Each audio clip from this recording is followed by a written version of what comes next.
Podcast 299. 299. I don't think it's what we're on, but we are rolling nonetheless.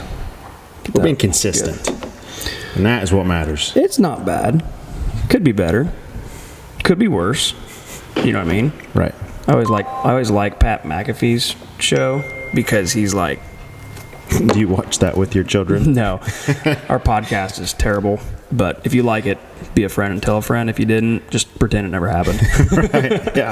All right, let's rock and roll. All right, guys, thanks for tuning back in to the Silver Bolt podcast. James and I sitting here talking again today, and we have plans to kind of continue what we were talking about last time. Mm-hmm. Just as a recap, if you have not listen to the last podcast we talked very specifically about counting calories, and more specifically how it kind of has a negative light on it, for many reasons. Don't get me wrong, I don't necessarily like counting calories per se, but there are some beneficial tools For sure.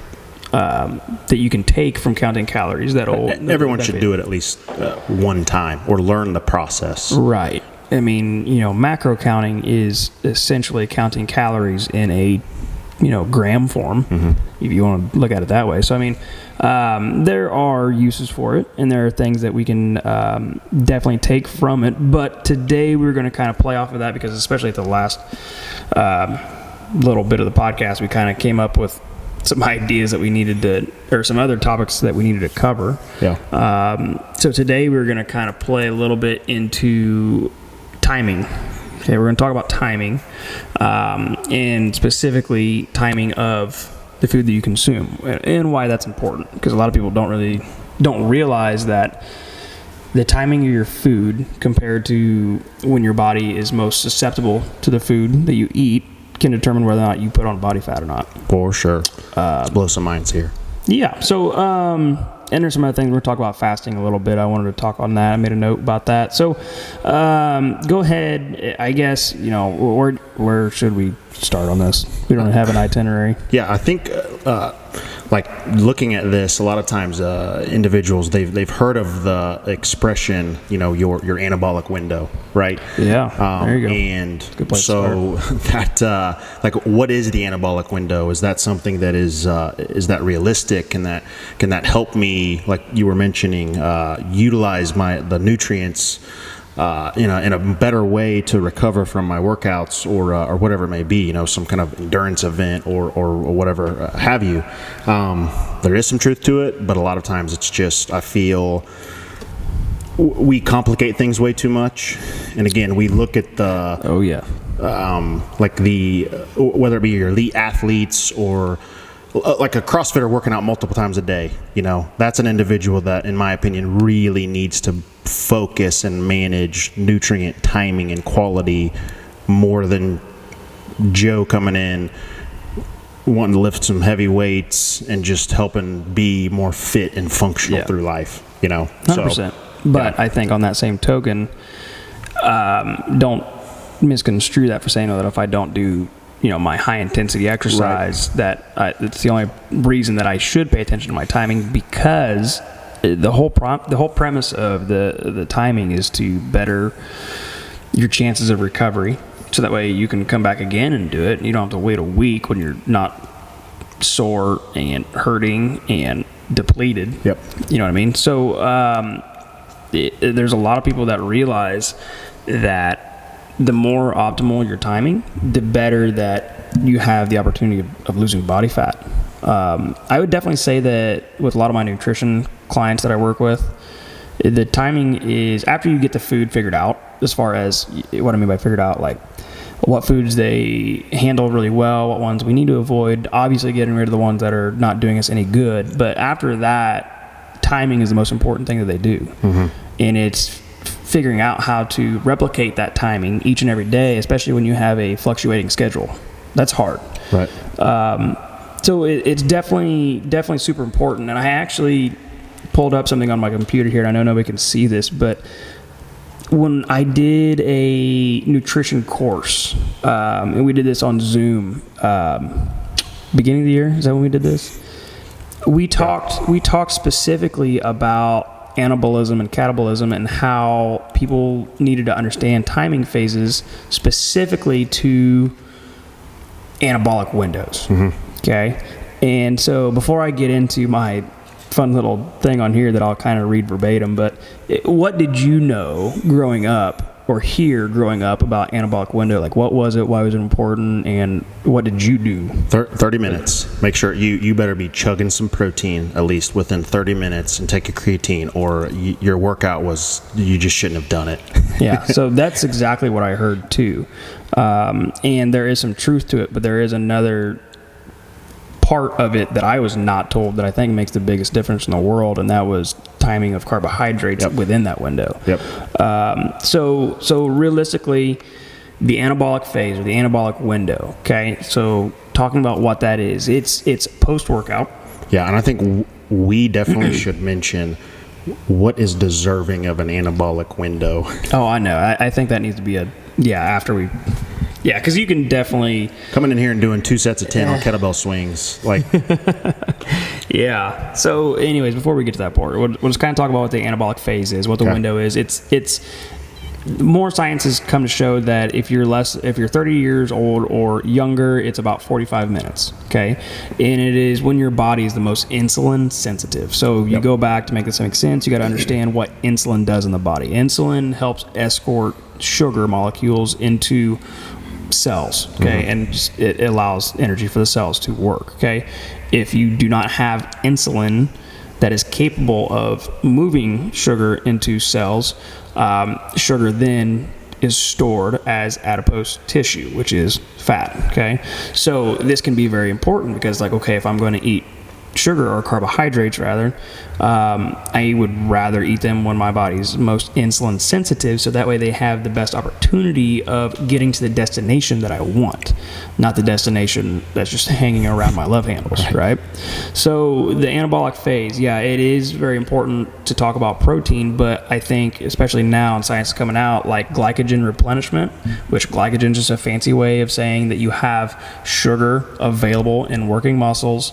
That replenishment is the most important thing in the world because you can chug a lot of protein within that hour of working out. If you don't have the energy to do anything with it, it's just going to sit in your system like a rock. I don't care how pre-digested of a protein shake you take, but like, I think one of the worst things you can do is do a really high intensity exercise and then leave and eat a chicken breast, and then it's just going to sit there.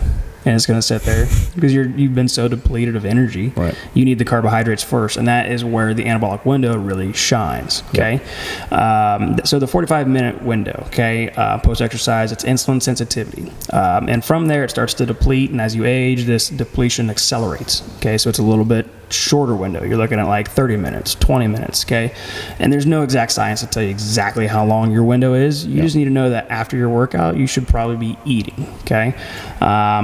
And the ingestion of nutrients beyond this window, it's not to say that they don't work. Okay, like if it's 50 minutes and you finally eat, it's not to say that it's not going to work. There's obviously some depletion of sensitivity. Yeah, the sensitivity is wearing off. Yeah, and you just have to be mindful of that. If you eat 2 hours later, there's no way in hell that the food that you ate now is going to be better than if you could have eaten it half an hour after you worked out. And I think that's a pitfall that a lot fall into. Well, I did a really intense workout today, and we'll touch on this a little bit. I fast, so now at 3 o'clock in the evening, I'm going to have Papa John's pizza because I am insulin sensitive. Yeah. And so this is the thing. This is why I really wanted to talk about fasting today. And since you brought it up, we might as well just hit on it. Right? Okay. There are a lot of benefits to fasting.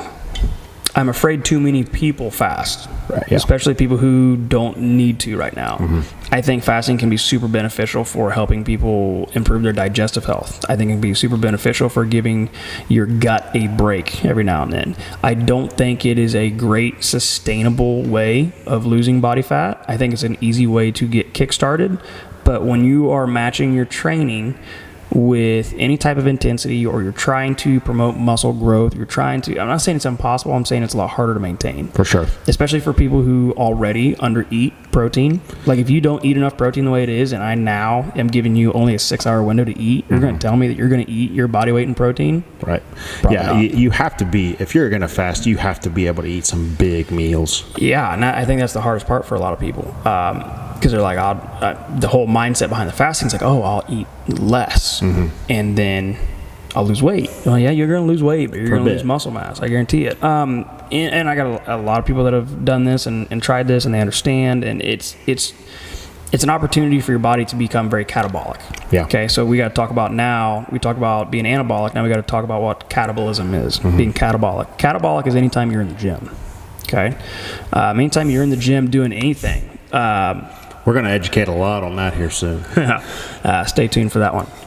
Anything you do in the gym, doesn't matter what you do, it's catabolic by nature. It's breaking down tissue. It's breaking down ligaments and structural stuff, and it's fatiguing cells and communication. Like it's all from a from the outside looking in. It's all bad. Like it's all bad. Like you look at it, and you're like, this is bad. Yeah, what did your workout do terrible, for you? Right? Well, like it broke me to hell. Right? I tore everything up today. Yeah, but that's the beautiful thing about adaptation. The more you do it, the more your body continually rebuilds itself up with the anticipation that something like that will happen again, and then it will be better prepared. That's how the whole sculpting of the body happens.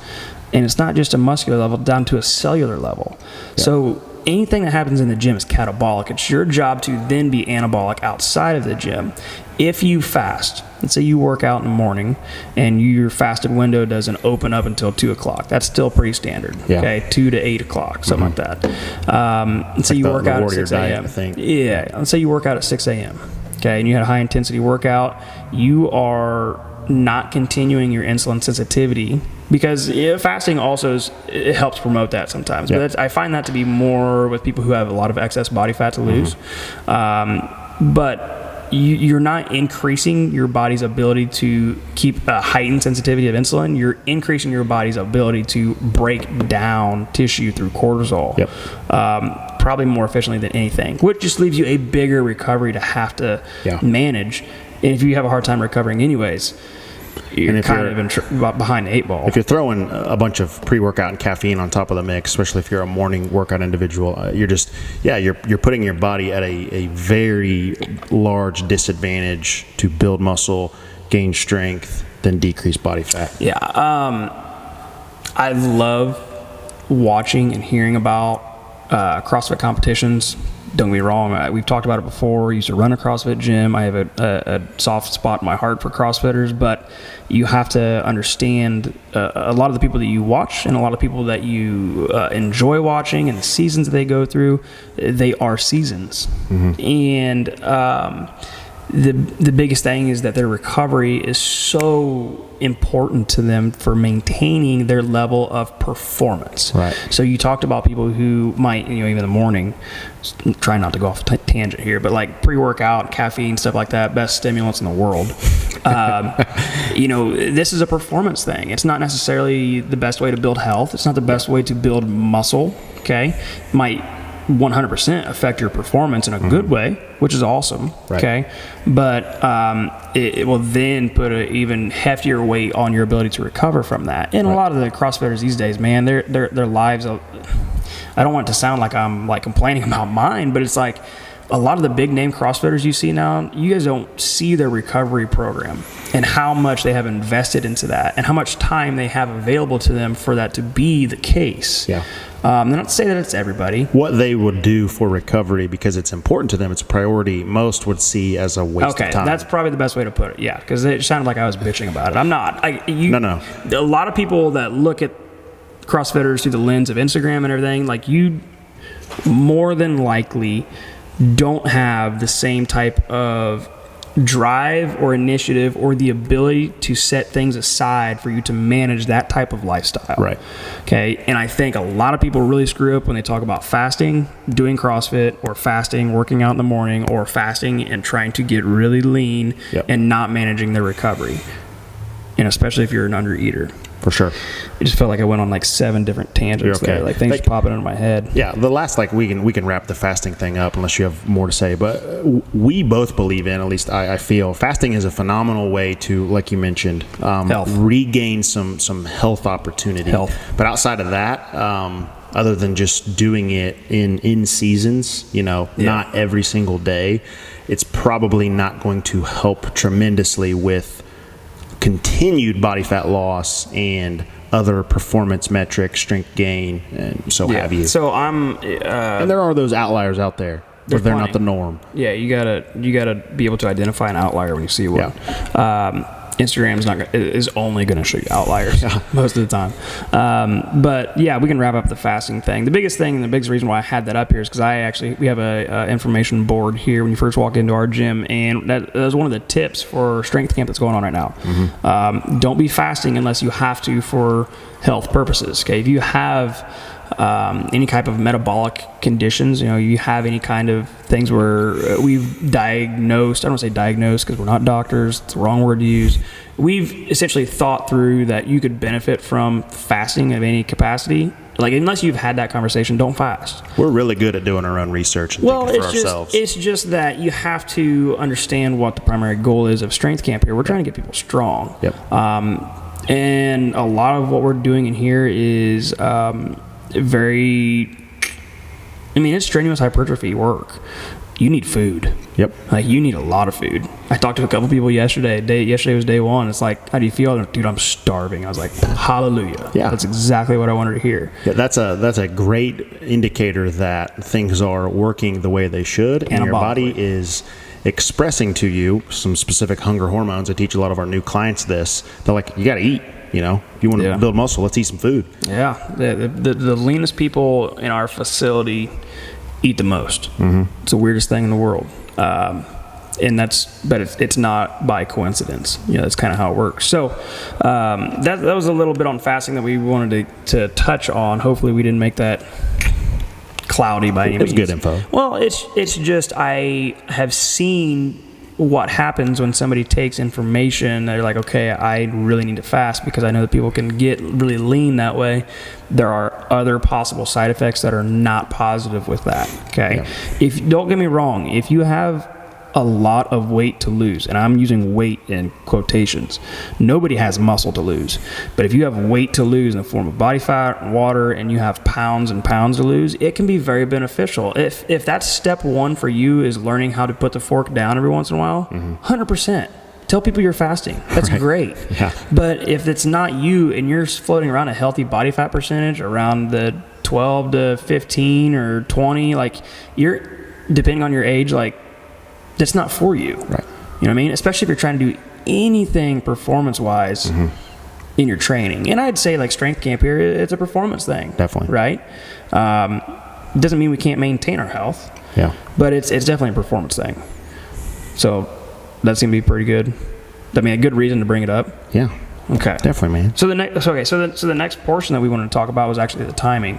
And we obviously hinted at it here at the very beginning.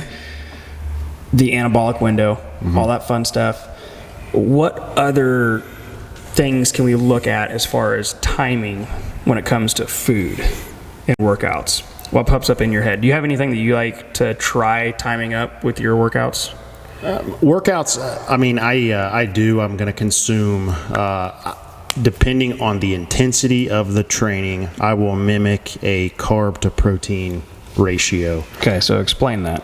Because that's for people who understand that I train, I need carbs and protein. Okay, whenever you know that after you work out you need a carb, you need a protein, this is where you get your information. Is usually in the form of a ratio of 1 to 2. Right. Okay, so you tell me what you do, and I'll tell you what I teach, and hopefully they match up.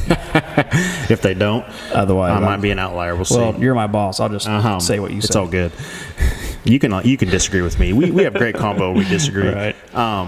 So post training, if I have like a really intense day, whether it's a lot of volume or weight lifted, many sets, I might go anywhere from like a 3 to 4 to 1 ratio carbs to protein. Carbs to protein. So I'm going to have 30 grams protein. Perfect. I'm going to have 120 plus grams of carbs. Yeah. And then I will actually eat again another meal, kind of depending on how I feel. Because I can just through self-regulation, and the longer that you do this, you know your body. You become more in tune with its needs. And if I can tell I need more carbs, I'll have another like really high carb-ish meal, a few hours later. So that can definitely help in your anabolic window or nutrient timing, whatever you want to label it. I teach, and I ascribe to this a little bit, like workout days, you need more fuel. Non-workout days, you don't need less fuel because you want to recover from the workout that you've had. But when we now have consecutive non-workout days, there has to be a taper throughout the week. Right. It can't be just the same every single day as far as activity. Right. And I want individuals just more or less to understand their workload in comparison to when they have a very sedentary day or multiple days. How do I fuel the body in accordance to that? Yeah. So the 3-to-1 ratio, okay, the big thing is to understand that it's a lot easier to refer to the amount you need in ratios rather than just set amounts, because not everybody needs 30 grams of protein and 120 grams of carbs. I don't do that. Yeah. Not all y'all are as big as James is. So the thing is that I can still look at what my body needs in the form of that ratio. If you're a smaller individual, you got through an hour workout, maybe you're only 120 pounds, maybe you only need 45 grams of carbohydrates, and that leaves you at 10 to 15, 20 grams of protein within that anabolic window. Yep. Okay. The biggest thing is that you need at least a 2-to-1 or 3-to-1 ratio of carbs to protein. The way I teach, I always tell people that when you come in and you work out, the first thing you have to do is you have to identify, do I need fuel? Fuel I use loosely as carbs. Okay. So do I need fuel from what I have, what's the word I'm looking for? Used. Trained. Yeah, I used a bunch of carbohydrates in my training. Okay, Yeah. do I need to replenish that? Okay, there's a big difference between feeling really good after a workout, kind of spunky, high energy, really liked that, really enjoyed that, and feeling like you got hit by a Mack truck. Yeah. Okay, one of those is need of carbohydrates. And on those days, you need to have something right away. Right. Okay, and I always tell people to have a banana. It's like one of the easiest things as far as a quick breaking down starts, has like 35 grams of carbohydrates in there. Yep. Within the first half hour of your training. Okay, so you get done working out at 9:30. By 10 o'clock, you better have a banana in your system. There's your carbohydrate replenishment. Now, within the hour, you need to have a meal or a form of protein or something, depending on what you can consume. Right. But the most important thing is to have that immediately afterwards if your body needs it. And the longer I work with people, the more they get comfortable with understanding when a workout merits that post-workout and when it does not. Because don't be wrong, not everybody can go into 110% intensity each and every day. And you have to understand that, because that's where nutrition becomes a guessing game. Because just like any other day, okay, if you come in and you work out and you do 2 sets of 10 kettlebell swings and your insulin is not heightened in sensitivity, and you eat that banana with no place for it to go, guess where it goes? It goes to fat. Right. So that's where it can be very, very, very tricky, and that's why I definitely encourage people to work with an individual who understands nutrition, because you can be throwing a lot of darts to the wall. Well, yeah, playing a guessing game. It's very easy to, we're good at lying to ourselves and believing what we want to believe. You come in, you do those 2 sets of 10 on kettlebell swings, and you go home and you tell your spouse, had a great workout. How was your workout? Oh, it was. I killed it today. Yeah. You want to go get some ice cream? Yeah, let's go. But you start to build that that relationship that I did this thing and now I do deserve these things because of this nutrient timing, anabolic window, and whatnot. So 100%. Don't lead yourself astray. Yeah, don't do that. But it's just everything in nutrition is trial and error. Yep. The thing is, depending on who you work with, or if you work with somebody, how long is your trial and error going to keep going before you can really start to dial in specific things that can help you with timing, with sustainability, with the different seasons. We can get into all kinds of macro talks like that. And I think you've probably identified this working with a lot of your one-on-one nutrition clients. And one thing that I do, since I work out in the morning, I know I need fuel for my workout. So actually, I do eat a lot of carbs in my meal prior to in the evening, which is completely like contradictory to a lot of stuff you're going to read, you know, based on these celebrity nutrition Instagram accounts, you know, low carb, low carb, low carb. Again, that's the thing that it'll work for a short season, but it's not going to help you long sustainably. term. No, right. You can go low carb for a season, and a season can be anywhere from 12 to 20 weeks, depending on what your macro cycle looks like as far as a full year of training. But it's definitely not one of those sustainable things your body's going to appreciate. It's going to start giving you fits somewhere. Right. 100%. So anyways, that is a good point. You know, everybody's different. You know, the 4 people I'm working with right now, not one of them is doing the same thing as somebody else. They all do the same training. They all do it at different times. They're different body types. They're different body structure, different goals. Like, nutrition's weird like that. Yep. But one thing that can help everybody, regardless of what your goal is and regardless of what you're doing, is understanding that nutrient timing aspect. And most nutrient timing that we talk about, especially for people who are trying to recover from a workout or they're trying to better utilize their efforts in losing body fat, is you have to time the carb. Yep. If you're going to consume carbs, you have to know when to eat them and when you cannot eat them. So we'll kind of go into some detail about specific carbs you should or should not consume and kind of why.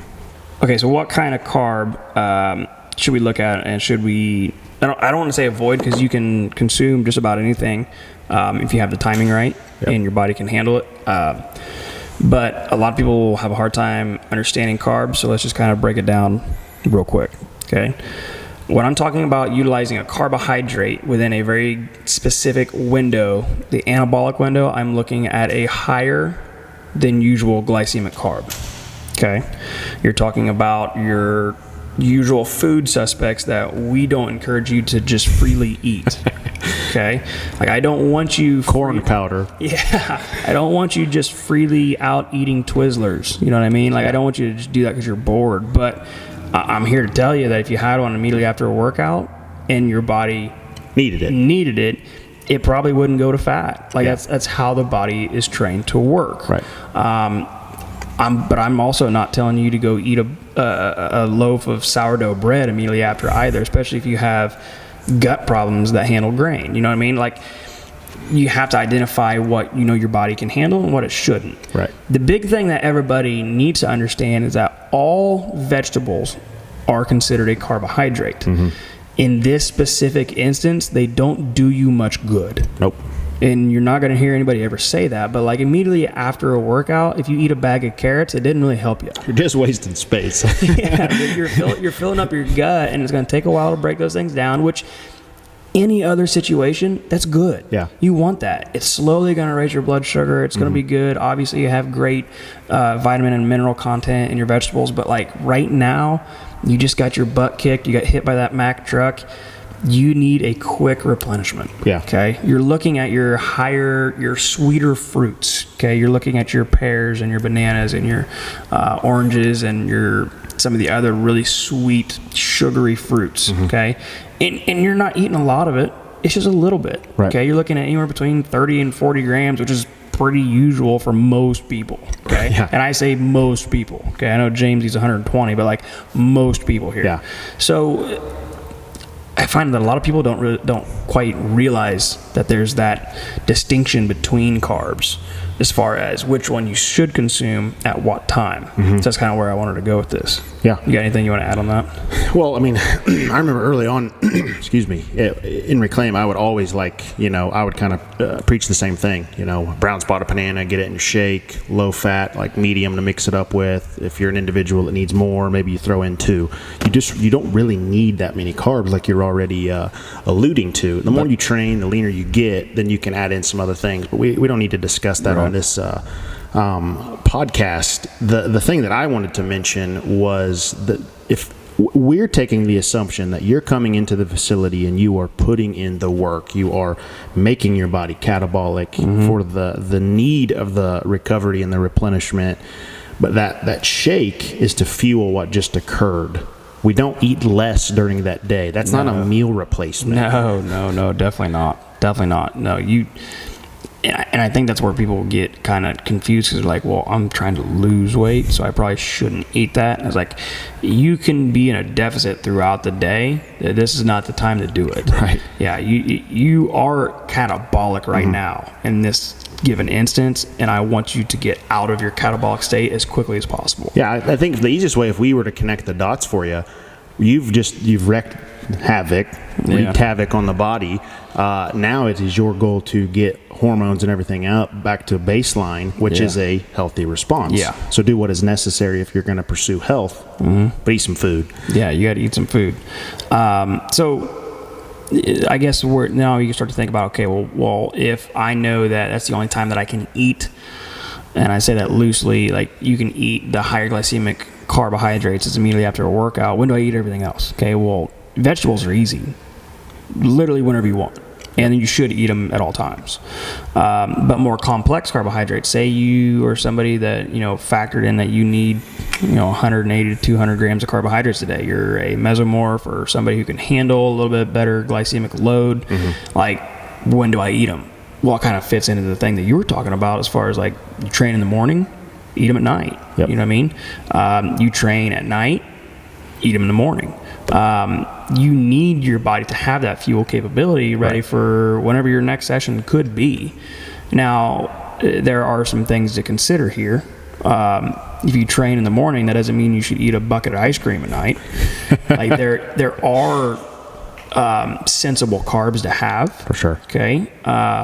And definitely ones that aren't going to quite do as much damage to your blood sugar. Because the last thing you probably want to do is raise your blood sugar really high and then go to bed. I can guarantee you I know where that sugar is going. Right.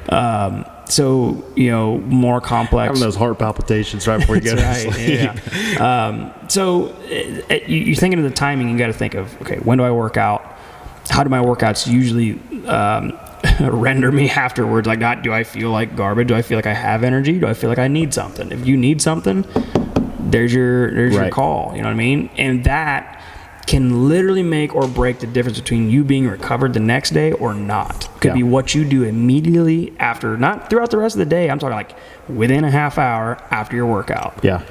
The clear message I think we're trying to make, and hopefully you're picking up on, if you want to see results and you train hard, you have to eat carbs. You have to performance metric. Yeah, you have to eat. What we're not saying is, because we're telling you to eat carbs, that you then deserve to eat carbs whenever you want and they're whatever you want. That's not what we're saying at all. No, doesn't quite work that way. Right. But I've had those conversations. Yeah. You know what I mean? So now let's change focus a little bit on timing. We've beaten the carb horse to death enough here.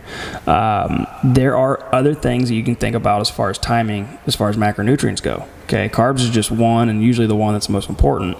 I think the second most important one is fat content. Yep. And for a lot of people, and don't get me wrong, we're going to be completely honest, we screwed this up early when we were telling people about trying to get them to eat vegetables and shakes and like throw an avocado while you're in there. Like, you need the vitamin, all these good things come from fat. It is the worst thing to eat around catabolic windows. Sure. Well, I think to defend our stance and then what we did know, like our facility has changed so much. Our mission originally was health. Like, you should, if you've been here long enough, you should know that by now, and we catch our newer members up. We have a large segment of individuals that they know what they need to do. They've built that solid foundation, and they need more of that 201, 301 type what's next material, right? Yeah. So we can give them the information that we've had. Fat's just gonna slow things down. Yeah. And that's the weirdest thing about it, is because like we used to hear people and literally see people had their like little NutriBullet shakes in here, and immediately after workout they start drinking. It's like, what do you got in there? Like, I got 2 avocados and coconut oil and flaxseed. I'm like, those are all really healthy things. That's terrible to drink right now. That's great, like Sunday morning when you get up. So we got to talk about why. Okay, why is that a bad thing? Okay, well, fat inhibits the ability for carb and protein to be absorbed. Okay, fat slows everything down in the digestive system. So if you're already battling, let's say you're up there in age, okay, and you're battling that anabolic window, and you go and you eat a bunch of nuts and seeds because you know they're healthy, and I need protein after my workout, well, you're actually also eating a bunch of fat that's going to slow all that down. Yep. So this is why it's very important to know what food you eat is made up of what macros. I think that's the most eye-opening thing that people can do, obviously, is track their food and get a good visualization of what their macros look like through a given week. And a lot of your problems usually solve themselves just with that. But most people don't realize how much fat is in the food that they eat. Yeah. You know, from a protein standpoint, it's hard to find a lean protein. It really is.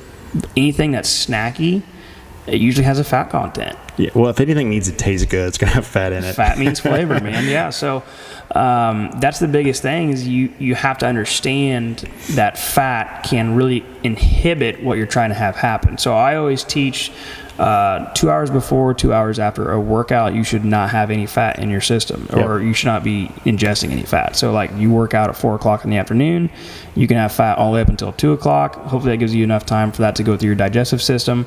It's usually around 2 to 3 hours. And then 2 hours afterwards. Don't be consuming fat until 6 o'clock or past, because the 2 hours after your workout, you have to give time for your carbs and your protein to do its thing before you have your bigger meal. Yeah. And then honestly, for people who work out in the evening, I really just tell them, like, you really shouldn't have fat in the evenings. Just completely overload yourself with your carbs and protein and be done. Have your fat in the morning. Like, that's the perfect thing that you could do. Fat's a good thing, don't get me wrong. Like, you need that from a health standpoint. That's what transports all of your vitamins and nutrients. Like, you need that. But it does not help the recovery process. No. Very well at all. So I think this is why I initially had some trouble with people on the ketogenic diets from a recovery standpoint. Seemed like they do really well as far as building muscle. Their hormone management seemed to be pretty good, but it just seemed that their recovery time was so far behind for whatever reason. And I think obviously that since the body was removing itself from glucose and carbohydrates as a fuel source, that had a lot to do with it.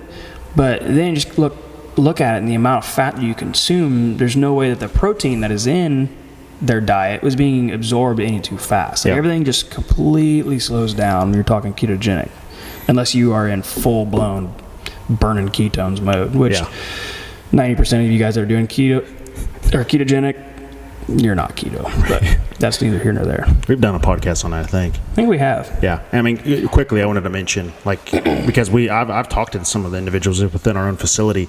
Like, if you're consuming a bunch of fat post-workout and you're already feeling like that, all you're going to do is make your body more and more tired because of all the energy required to digest and to break that down. And you're slowing down the uptake of the other nutrients. If you do things the right way when you come into lift, you're giving your body the green light to absorb nutrients.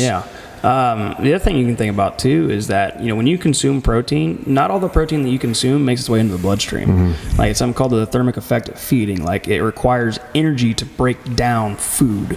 So of the 100 calories of protein that you consumed, you might only absorb 60 of it because 40 of it was needed to break it down. So fat's a little different than that. So you already overload the system with the amount of fat you are compared to protein. So anywho, so there's kind of the timing click on fat. Okay. Lastly, you can talk about the protein timing as well, but I don't find that I have to quite as much because it seems like everybody in this world are under eaters of protein. Now, don't get me wrong, you'll have every once in a while a guy that can eat 3 steaks a day without any problem. But most of us are not in that ballpark. But let's just say hypothetically that you finally get there. Let's say that you eat the amount of protein you need each and every day, which is somewhere roughly around 1 gram of protein per pound of body weight, guys and gals. I mean, gals are a little bit less than that. Guys are just right above that. How can you time protein, and why is it important to time protein? Do you know? You want to put anything on this? I'm going to say for recovery, Colton probably put all kinds of different verbiage to it. But I'm also going to say, like, I'm a guy that I can eat plenty of protein. I don't ever struggle eating enough protein in a day. And I will. And again, this is the understanding your body, self-regulation. I know when it's time for my organs to have a rest. And it's like, all right, we've had a lot of consumption, overload. we're just going to chill out. And that's a lot of times that I'll fast as well. But I'm helping that. It's a health metric, but it's also going to help my performance too. Yeah, 100%. So like the timing of protein, yeah, super beneficial to your recovery. Most people think of recovery as, muscle soreness, helping with protein synthesis and all those fun things. Very important. You need that if you want to progress in your fitness endeavors. The real reason why timing of protein is so important is because your body is said to only handle a certain amount at a given time or a given sitting. So, and there's research that supports a range, okay? And the range is somewhere between 40 and 60 grams per sitting, okay? So let's say you're somebody who needs to consume 200 grams of protein a day, okay? You're a big guy. You probably got to be somewhere around there, aren't you? You're around 200, about 230 right now. Yeah, so I mean, you're up Solid. there. Solid. So you have to know that I can't just take 3 meals and eat my 230 grams of protein because that puts me well over what my body's supposed to handle. Not going to get it. So you would literally have to have 80 grams of protein if you only had 3 meals in order to do that. Well, your body can only handle at one time 40 to 60. What do? You got to eat more meals throughout the day. Because essentially your body has to have a certain time frame to break it down, make it bioavailable for nutrients, to break it down and be used. Anything that you eat over that in that time frame, it essentially gets filtered through your urine and into the toilet, which is hilarious back when a lot of the supplement industries were like, we got protein shakes now, they got 75 grams of protein in it. And it's like, you're literally peeing dollar signs out of your... Anyways. Nobody likes to waste money. No. So, like I said, I don't usually have to talk about this subject with a lot of people because eating protein is kind of hard these days, it seems. Just because people are very calorie conscious. They think, red meat's bad for you. And, just... protein will make me bulky or anything else that you might possibly think or see on the old social medias. That's the kind of thing that we are battled with every day. But if you get to that point, okay, and you say, okay, I'm going to start counting my macros, I'm going to try to start hitting my protein number. Protein's the most important thing you could consume every day. Right. Workout days or off days. Like, it is the most important and needed macronutrient for your body. And you have to consume it. So let's say you need 100 grams a day. All right. Say you're a petite lady, you need 100 grams a day. But let's say that you just unintentionally fast and you don't eat until dinner. Okay. You can't eat 100 grams in that one sitting. It won't work. Your body will literally absorb that small amount and it will filter the rest out. Yep. And you just gorged yourself with a huge steak and you didn't even get to reap all the benefits of it. Yep. So you have to understand, how much am I eating, how much am I absorbing, and how much is being wasted. Right. The tricky part, I had this conversation with somebody the other day that it was actually fun having this conversation because I didn't have to have it anymore. How do protein shakes play into this whole mix? Let's say you are somebody that has 230 grams to get in a day. Protein is usually in the form of some kind of whey isolate. Whey protein is already pre-digested, which means what? It's easier to break, easier to assimilate, yeah. Easier to absorb. It is rapid into the bloodstream. So I don't have to wait as long for that to get into my system before I can have more protein. Yep. Okay, so let's say you have a protein shake before a meal. Okay, I usually tell people, like, if you have a whey protein that is broken down like that, especially if it's something really pure, like give it half an hour, have your meal. And your meal, now you can handle your 60 grams of protein without problem. Right. There's no competition for space or enzymes in there. Yep. But on the flip side, let's say you had 4 chicken breasts and I don't want to say chicken breast, like 40 grams of protein. So let's say you had like 100 grams of meat and then you're like, oh, I still need 20 more grams. I better have a protein shake. Like, the protein shake you're going to consume is going to go literally right into the toilet. Yeah. Like, because you have all that digestion happening because of the density of protein in the chicken. Okay. So now, believe it or not, we're talking about protein timing. Like, how can you maximize your body's absorption rate of protein, okay, each and every day, depending on workout, depending on anabolic windows, depending on the type of protein you consume. Like, this is not easy shit. This is hard.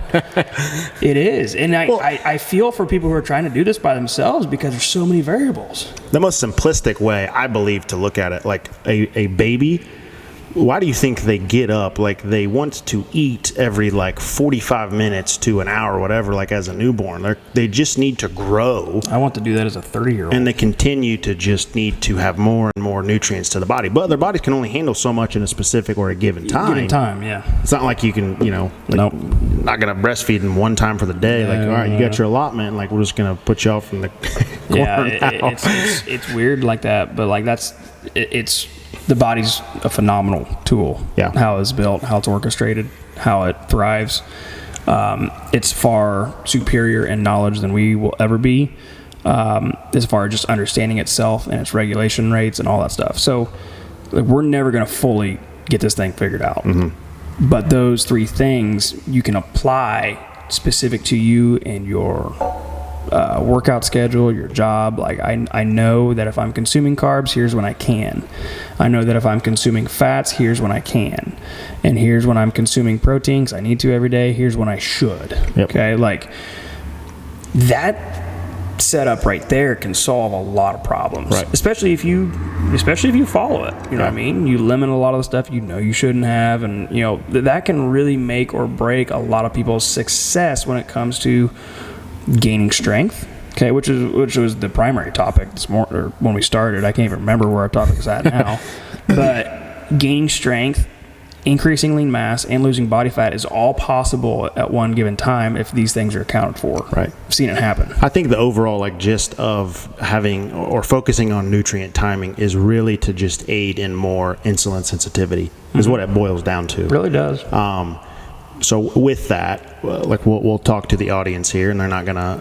No one loves to hear this, but if you're an individual that just can't put down the alcohol on the weekends, you're consistently not helping the body become more insulin sensitive. Not gonna lose body fat. If you are, and probably the because that's an easy one, because I know for a fact that I drink alcohol. That's a big no-no. Same thing for anybody that has the sleep issues. And not to harp on anybody that's really trying to get their sleep figured out, but if you aren't physically getting yourself prepared to go to bed until 11 o'clock, knowing you got to get up at 6, you're doing that to yourself. Okay. Yeah. Can't do that. You got to strive for 8 hours, which means you have to allow the body the opportunity for 8 hours. Sure. And then, the same thing for people who work out. If you exercise and you don't exercise hard and with intensity when it's applicable, you're doing it to yourself. Right. You know what I mean?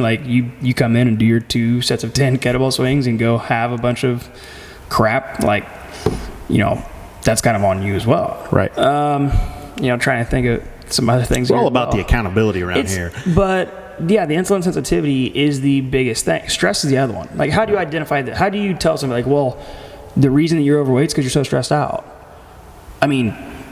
That's eye-opening, but anybody else's answers go, water's wet too. I don't get what you're saying. Everybody's stressed at all the times. It's not about the fact that you're in a state of stress. It's that you don't realize that you are in a constant state of stress. Yeah. There's the ability to manage stress, which is something we all should be able to learn what that balance is. And it's going to be different for everyone. But then there's the lack of managing stress when dysfunction and symptoms start to arise. But it's a very crazy concept that when you start to apply these little things, as far as recovering from workouts with nutrient timing, right, that your body's able to better manage its stress response. Sure. Because what's weird about the workout, we talk about you come in and you exercise, you're very catabolic. Guess what, quote unquote, state you are in? You're in something called the fight or flight state. Mm-hmm. That's the increased heart rate, the increased blood pressure, respiration rate. Your body's literally fighting off something or getting ready to flee for survival purposes. It's fun. I love it. It's literally your survival heartbeat. Okay? Something's going on. How do we survive? If you live in that state 24/7, that's a problem. Right. Yeah, that's a problem. That's what we find, and that's what I mean by you're in a constant state of stress. That's what I mean. Mm-hmm. You are literally in survival mode all times. Yep. If you eat your carbs after a workout, guess what you immediately pull out of? Survival mode. That's the easiest way to start. Yep. Literally the easiest way to start. Carbs aren't bad. Okay. Well, and that's why there I are made the things point that you need to understand about carbs before you're like, oh, Right. James and Colton said I gotta have carbs Yeah. after I work out. Like a lot of accountability things first, but they can be super beneficial in that regard. If we've identified that a person is, if they're in that state of constant, like chronic stress, I'll tell them, like, I need you to eat carbs at night before you go to bed. I want to manage as much cortisol as I can for the next day. Yeah, you're going to deplete it by 8 a.m. I've told people this story plenty of times. The way that I see physiologically how the whole nighttime cravings come to be when people are like, I literally can't go to bed until I have some chocolate or ice cream or cookies, whatever. My response is that your cortisol is too high at the end of the day, which means that your stress management's poor, which means that you have to find a better way to make sure that your cortisol comes down so that way your melatonin can rise, so that way you can start your sleep cycle. Yep. If it's 11 o'clock and your body realizes that we are not getting prepared for sleep, guess what it's going to do? It's going to start sending hunger signals to your brain saying, let's get some of the sweet stuff so that way we can get this cortisol down and we can get this thing under control. Right. That's when it happens. You go eat your cookies and you're like, oh, I feel better now. Go to bed. Yep. Right. So, anywho, good little podcast today, guys. You got anything else you want to add to that? I think one thing we kind of talked about it, but we didn't talk specifically, like give it a name or label it. An individual can focus on the timing of their macronutrients, and we did. We mentioned it a tad on their training and non-training days. So you can influence like eating more fats if those kind of foods are what you want on those those consecutive non-workout days, and then on having the higher carb. We talked about that on the podcast prior. And we need to put a little bit more specific understanding behind that, especially for people who have like the consecutive off days. Like you talking about the weekend, like Sunday's a great day to eat a lot of fats. Right. Like it really is. You should be, hopefully, from your decisions on Saturday, recovered from a workout on Friday or Saturday morning. But that'd be another good one. We want to get it as much food variety as possible, micronutrients, and just not to neglect anything in the diet, but be very intentional about when we eat certain things. 100%. 100%. So there's plenty of places that we can go that can continually build off of this topic. The biggest thing is understanding that if you're going to live in an anabolic window, you have to first be catabolic. You have to break down, and you have to break down hard, and you have to be okay with that. Earn your carbs. But then you have to understand that the carbs have to come immediately after in order to replenish the body and kickstart the recovery process, essentially. It's like starting a fire with kindling. Like you have to get it roaring before you start really throwing the heavy wood on, which is the protein, okay? That ain't going to work out. Yeah. So, and then understanding that fat inhibits the body's ability to absorb nutrients, and then obviously your body is able to handle somewhere between 40 and 60 grams of protein per sitting before it needs a break. You know what I mean? So like those little three things together, you have to have in the forefront of your nutritional mind essentially every day. And you'd be really surprised at what happens from a cortisol standpoint, your body's ability to manage hormones, recovery, sleep, maybe, all of those fun things. Yep. And then the biggest thing as far as gaining lean mass and body fat is you have to understand if fasting is the right thing or not. It is for some people, but there are a lot of outliers, okay? Unless you have a lot to lose and a lot to give. If you're doing a performance style of training, you need to eat for a performance style of training.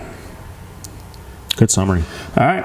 Cool, guys. Good little deal. We'll catch back up with you with another episode here in a couple of weeks. We got some people we want to start bringing on. Such as that, we got our new setup out here with our big table. So we'll start working that, organizing that a little bit. Anything else you want to add before we shut it down? I think I'm good. All right, guys. Thanks for listening. This is the Silver Bullet Podcast.